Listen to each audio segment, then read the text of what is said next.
Oskar znanja je dodjela nagrada za osnovnoškolce i srednjoškolce koji su osvojili prvo mjesto na državnim i međunarodnim natjecanjima.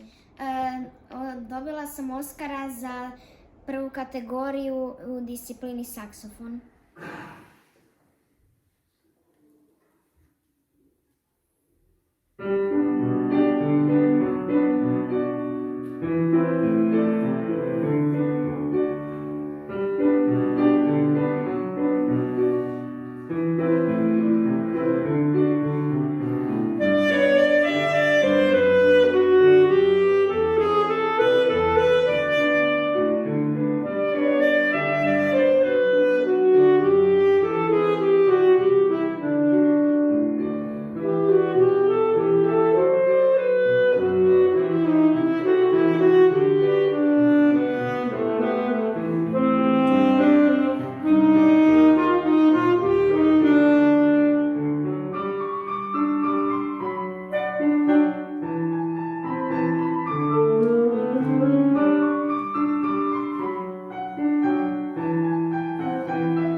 Prije nekoliko dana saznala sam da sam dobila Oskara znanja i bila sam presretna i ponosna na sebe kao i drugi na mene.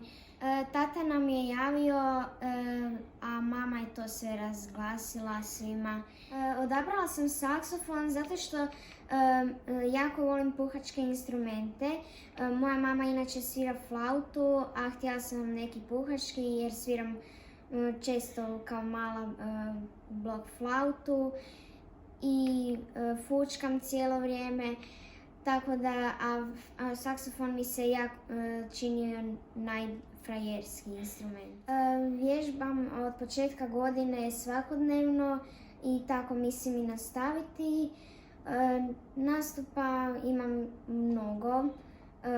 Pogotovo već sam nastupala i u koncertnoj dvorani Vatroslava Lisinskog, u dvorani muzičkoj akademiji i baš često nastupam, tako da nemam ni vremena sve navježbati.